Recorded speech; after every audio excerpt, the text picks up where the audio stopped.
प्रतिभा पैदाइशी होती है, ये शायद हमारे समाज का सबसे बड़ा भ्रम है। खैर, आज के इस विश्लेषण में हम सीधे इस बात की गहराई में उतरेंगे कि इंसान की क्षमताओं को वाकई कैसे गढ़ा जाता है। ये दृष्टिकोण हमें ये सिखाता है कि महानता कोई संयोग नहीं है जो बस अचानक मिल जाए, बल्कि इसका निर्माण एक वास्तुकार यानी आर्किटेक्ट की तरह ईंट दर ईंट किया जाना चाहिए। सही रणनीति और ढांचे के साथ किसी भी व्यक्ति या समूह की अधिकतम क्षमता को बाहर लाया जा सकता है। शुरुआत करने के लिए स्रोत सामग्री से लिए गए इस बेहद प्रभावशाली विचार पर गौर करना जरूरी है। मानव विकास को महज भाग्य के भरोसे छोड़ देना कितनी भारी कीमत वसूलता है, ये समझना एक बहुत बड़ी और कड़वी सच्चाई है। ये सिर्फ किसी एक व्यक्ति का नुकसान नहीं है, ये एक बहुत बड़ी सामाजिक क्षति है।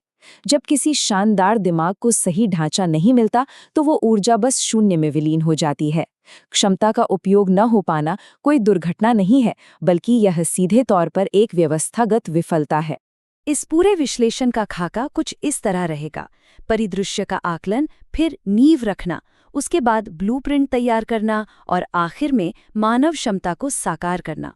तो चलिए पहले चरण की ओर बढ़ते हैं, परिदृश्य का आकलन यानी मानव क्षमताओं का संदर्भ।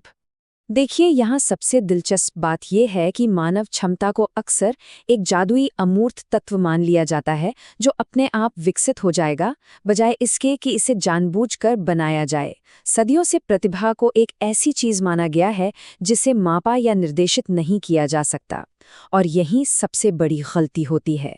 स्रोत यह स्पष्ट करता है कि जब किसी चीज को मापा नहीं जाता तो उसका विकास पूरी तरह से अव्यवस्थित रहता है, और ऐसे में अनगिनत सुनहरे मौके बस हाथ से फिसल जाते हैं। अब आते हैं दूसरे हिस्से पर, नींव रखना यानी आधारशिला को परिभाषित करना। यहाँ एक बड़ा ही शानदार बदलाव देखने को मिलता है। अब क्षमता कोई हवाई या धुंधला विचार नहीं रही, इसे बहुत ही सटीक और मापने योग्य तरीके से परिभाषित किया गया है। विशिष्ट मापदंडों और संरचित विकास के भीतर कौशल, बुद्धि और रचनात्मकता का एक व्यवस्थित एकीकरण।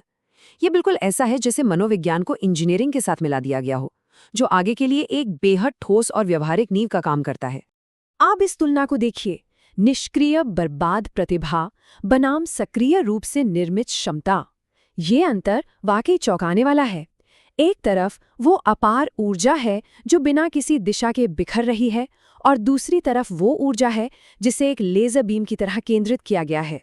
निर्मित क्षमता का सीधा सा अर्थ यही है कि विकास को बस किस्मत के भरोसे नहीं छोड़ा गया है, बल्कि एक पक्की और स्पष्ट योजना के तहत आगे बढ़ाया गया है। तीसरे चरण की बात करें तो ये है ब्लूप्रिंट तैयार करना, जहां इन सिद्धांतों और व्यवहारिक कदमों को आपस में जोड़ा जाता है। ये वो क्रमिक ढांचा है जो मानव क्षमता को वाकई इंजीनियर करने का काम करता है। स्रोत के अनुसार पहला कदम है कौशल को पहचानना, फिर आता है संसाधन और पर्यावरण मैपिंग के जरिए सही माहौल तैयार करना, उसके बाद सही वक्त पर सटीक और संरक्षित प्रोत्साहन देना, और अंत में लगातार प्रदर्शन का मूल्यांकन करना। किसी भी इंसान की छिपी हुई खूबी को बाहर लाने का ये सबसे तार्किक और व्यवस्थित तरीका है। अमूर्त सिद्धांतों से हटकर अगर आंकड़ों की बात करें तो ये विजुअलाइजेशन बहुत कुछ साफ कर देता है। सिर्फ पैसा या संसाधन लगा देना ही सब कुछ नहीं है, उसका हिस्सा केवल 10% है।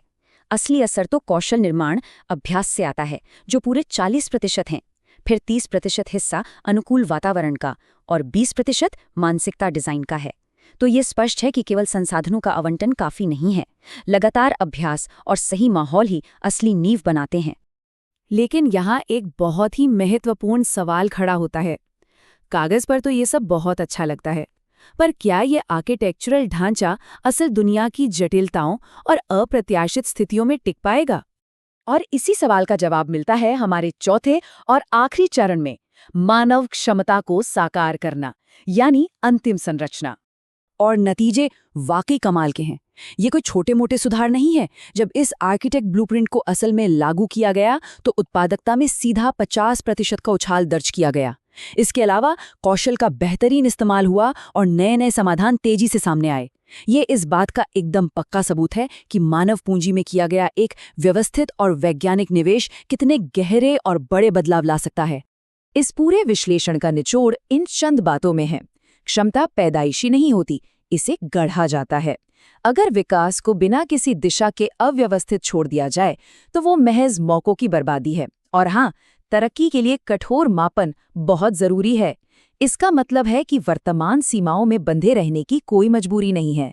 सही उपकरणों और एक वास्तुकार वाले नजरिए से किसी भी सीमा को तोड़ा जा सकता है। तो चलते चलते एक आखिरी विचार, अगर इस वास्तुकार दृष्टिकोण को दुनिया भर की शिक्षा प्रणाली, कंपनियों की ट्रेनिंग और सरकारी नीतियों में उतार दिया जाए, तो भविष्य की दुनिया कितनी अलग होगी? ये निश्चित रूप से एक ऐसा सवाल है जो नई संभावनाओं के दरवाजे खोलता है और गहराई से सोचने पर मजबूर कर देता है।